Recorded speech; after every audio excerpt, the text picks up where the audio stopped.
model is based upon the consumption of a physical, tangible, consumable product that matters to people, then in the event that there's some external event which stops recruiting productivity, the business model will survive. It will be based upon the consumption of a product. Now, that was proven by Amway. It was ultimately forced into existence in the Amway ruling. Between 1975 and 1979, there was great consternation about what would be the ultimate outcome, what would be the ultimate result of this query, this investigation of the network marketing industry. The ultimate result was found in 1979 with what has long since been known as the Amway ruling. It is FTC 93-618. That is called the Amway ruling. The verbiage in the Amway ruling is absolutely beautiful. It states that Amway is not a pyramid and that multi-level marketing is a legitimate method of moving products to end-line users, and it clearly identifies the playing field. In the Amway ruling, the playing field is articulated well, and articulated clearly. Any of you who want to really understand the playing field of network marketing, I encourage you to review the Amway ruling. There you will find a set of boundaries. If you can imagine a football field, what does a football field have? It has borders on both sides. It has an end zone. It has hash marks. It has a 50-yard line. That's the same way that the Amway ruling works for the network marketing industry. It identifies that which is clearly inside the rules. And you might question, well, why, if there's now this well-identified series of boundaries, do companies still get called into question? My own experience in the industry, in 1990, I was involved with a company called Nu Skin, and the company was sued by the Federal Trade Commission, claimed it was an illegal pyramid. The company survived that query. Why did it survive? Because the litigation showed that the company was inside the rules, inside the boundaries that were established by the Amway ruling. What makes that field of legitimacy boundaries? Well, first of all, the company must have a physical, consumable, tangible product or identifiable service. It cannot just be a dollar chasing a dollar. That's one of the parameters of the Amway ruling. There must actually be the delivery of a product, or there must actually be the delivery of a quantifiable service. What's another parameter of the Amway ruling? That if I am your upline meaning that I got involved in the system before you did, it must be technically possible for someone downline to earn more money than someone upline. Well, in our company, that's a pretty beautiful thing, because the very first distributor in our company is a great leader. His name is Scott Olson. Scott is a Royal Black Diamond, I think, right now, does extremely well financially. But you know what? Not one, not two, but 3 or 4 generations below him is a gentleman named Brig Hart.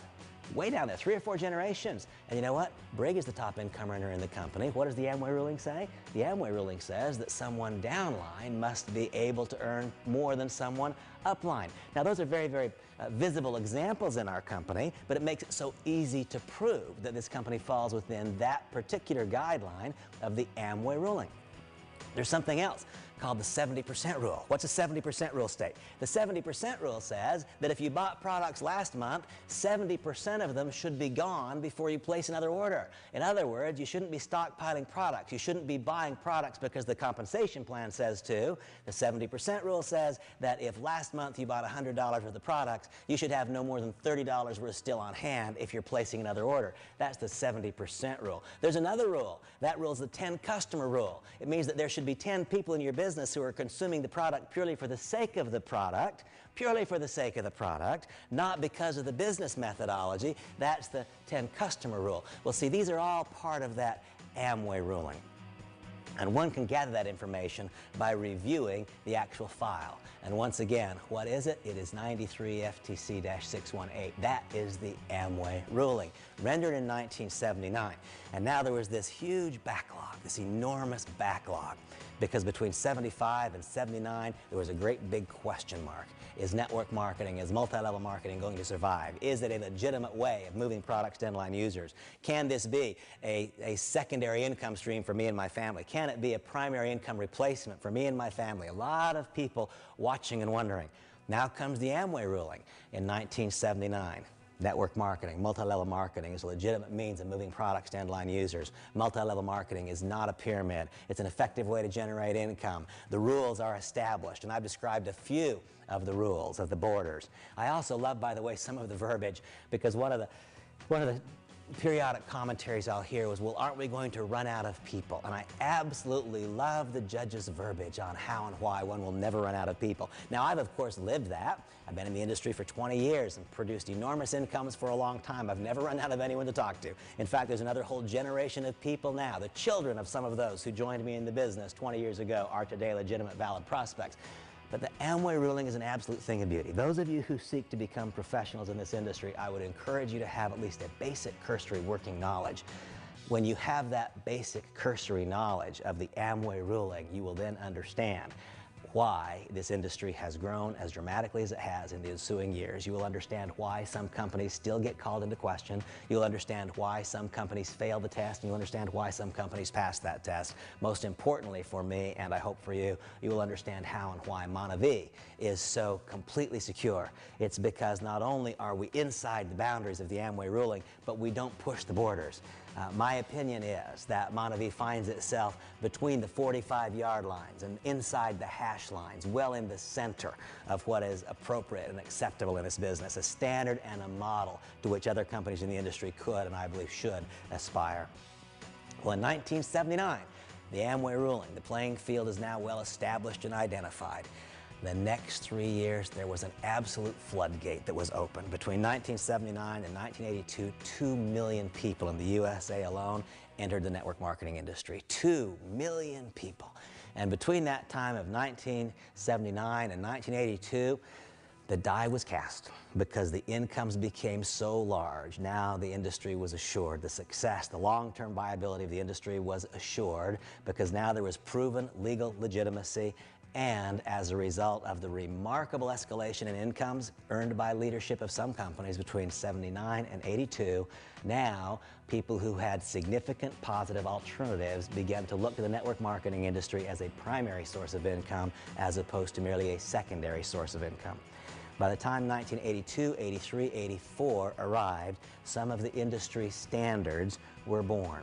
In that period of time, companies that have forever changed the network marketing industry came into being. During that period of time was born Herbalife. Now, I have long been an advocate for the entire industry. I believe that network marketing is good.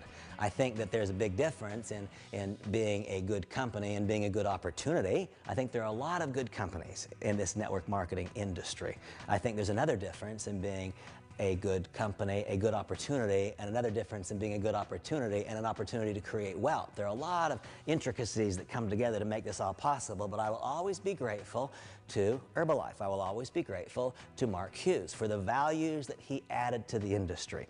Herbalife was the first company in the aftermath of Amway, the first company after Amway's first dramatic success to have what I call breakthrough volume experiences and to sustain that volume. We're going to come back around in a few moments. We're going to talk about multiple S-curves. And when we talk about multiple S-curves, we'll talk about Amway, and we'll talk about Herbalife, and we'll talk about Nu Skin. That'll be important as one understands the dynamics of timing in our industry. In that time framework between 1982 and 1984 was born a company called Nu Skin. What was Nu Skin's primary contribution to the industry?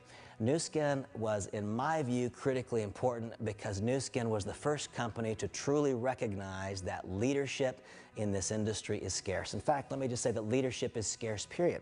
How a compensation plan reacts to that dilemma is of critical importance. You see, Amway was the first really large network marketing company. They paid 3 tiers of leadership. I could enroll you, you could enroll one more person. We would have 3 tiers of leadership, and that would be the level of payout.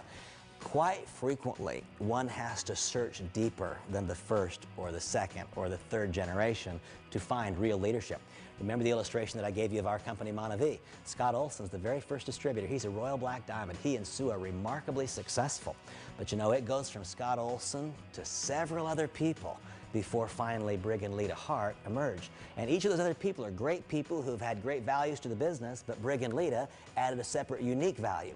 You see, if the compensation plan had only paid 2 generations deep, if it had only paid 3 generations deep, who knows if Brig and Lita would ever have been found? Who knows if that leadership would have searched deep enough to arrive at them? What's the primary value, or at least one of the significant primary values that Nu Skin added to the equation? They were the first compensation